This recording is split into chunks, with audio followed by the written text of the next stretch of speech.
ತವರಿನ ತುಡಿತದ ಪ್ರೀತಿಗೆ ಬೆವರು ಬಸಿದ ತೋಟ ತವರು ಮನೆ ತೋಟ. ತವರು ಎಂದರೆ ಯಾರು ಮರೆಯಬಾರದ ಮರೆಯಲಾಗದ ಸ್ಥಳ. ನೆಂಟು ನಂಟು ವಾತ್ಸಲ್ಯ ತುಂಬಿದ ಮನೆಯೇ ತವರು ಮನೆಯೆಂದು ವಿದ್ಯಾವಾಚಸ್ಪತಿ ಉಮಾಕಾಂತ್ ಭಟ್ ಕೆರೆಕೈ ಹೇಳಿದರು.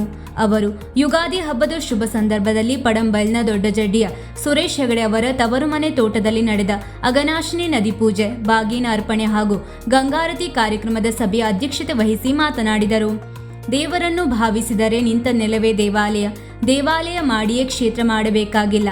ತವರಿನ ಭಾವವೃಷ್ಟಿಯನ್ನು ಸುರಿಸಿದ ಈ ಕ್ಷೇತ್ರ ಹಲವು ಜನರಿಗೆ ನಿವೇಶನ ಖರೀದಿಸಿ ಪ್ರಕೃತಿಯ ಮಡಿಲಲ್ಲಿ ಮನೆಯನ್ನು ಕಟ್ಟಿಕೊಳ್ಳಲು ಪ್ರೇರಣೆ ನೀಡಿದೆ ಎಂದರು. ನಿವೃತ್ತ ಪ್ರಾಚಾರ್ಯ ಹಿರಿಯ ಸಾಹಿತಿ ಡಾಕ್ಟರ್ ಜಿ.ಎ. ಹೆಗಡೆ ಸೋಂದಾ ಮಾತನಾಡಿ, ಸುರೇಶ್ ಹೆಗಡೆ, ರೇಖಾ ದಂಪತಿಯವರು ಮುಂಬೈನಲ್ಲಿ ಹಲವು ವರ್ಷಗಳ ಕಾಲ ನೆಲೆಸಿ ತವರಿಗೆ ಬಂದು ತವರು ಮನೆ ತೋಟವನ್ನು ಬೆಳೆಸಿದ ರೂವಾರಿಗಳಾಗಿ ಉತ್ತಮ ಕಾರ್ಯ ಮಾಡಿದ್ದಾರೆ ಎಂದು ಪ್ರಶಂಸಿಸಿದರು.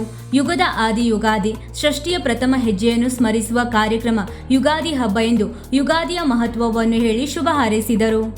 ಸಾಮಾಜಿಕ ಧುರೀಣ ವಿಶ್ವನಾಥ್ ಶರ್ಮಾ ಮಾತನಾಡಿ, ನಾಡಗೋಳಿ ಸಮಾಜ ಒಪ್ಪುವಂತಹ ಉತ್ತಮ ಕಾರ್ಯವನ್ನು ಸುರೇಶ್ ಹೆಗಡೆ ದಂಪತಿಗಳು ತವರು ಮನೆಯಲ್ಲಿ ಮಾಡಿದ್ದಾರೆ ಎಂದು ಶುಭ ಕೋರಿದರು.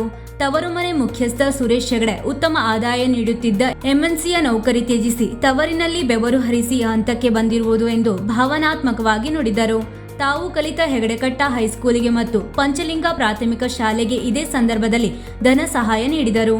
ಈ ಶುಭ ಸಂದರ್ಭದಲ್ಲಿ ತವರು ಮನೆ ತೋಟದ ಬಡಾವಣೆಯಲ್ಲಿ ಸಿಮೆಂಟ್ ರಸ್ತೆಯ ಉದ್ಘಾಟನೆ ಹಾಗೂ ಬಡಾವಣೆಯ ಒಳಚರಂಡಿಯ ನೀರು ಶುದ್ಧೀಕರಣ ಘಟಕದ ಗುದ್ದಲಿ ಪೂಜೆ ಕಾರ್ಯಕ್ರಮವನ್ನು ಆಗಮಿಸಿದ ಗಣ್ಯ ಅತಿಥಿಗಳಿಂದ ನೆರವೇರಿಸಲಾಯಿತು. ಡಾಕ್ಟರ್ ಕೋಮಲಾ ಭಟ್ ಅವರ ನೇತೃತ್ವದ ಆದರ್ಶ ಭಗಿನಿಯರ ಭಜನಾ ಮಂಡಳಿ ಶಿರ್ಸಿಯವರಿಂದ ನಡೆದ ಭಜನಾ ಕಾರ್ಯಕ್ರಮವು ಮುದ ನೀಡಲು ಕಾರಣವಾಯಿತು. ಸುರೇಶ್ ನರಸಿಂಹ ಹೆಗಡೆ ಮತ್ತು ಕುಟುಂಬದವರು ಹಾಗೂ ತವರು ಮನೆ ತೋಟದ ಬಳಗ ಏರ್ಪಡಿಸಿದ ಈ ವಿಶಿಷ್ಟ ಕಾರ್ಯಕ್ರಮವನ್ನು ಹಿರಿಯ ಸಾಹಿತಿ, ಪ್ರಗತಿಪರ ಚಿಂತಕ, ಕೃಷಿಕ ಜಯಪ್ರಕಾಶ್ ಹಬ್ಬು ಸೊಗಸಿನ ಸೊಗಡಿನಲ್ಲಿ ಕನಸು ನನಸಾಗುವ ತವರು ಮನೆ ತೋಟದ ಯಶೋಗಾಥೆಯ ಕವನವನ್ನು ಬಿಡುಗಡೆ ಮಾಡಲಾಯಿತು.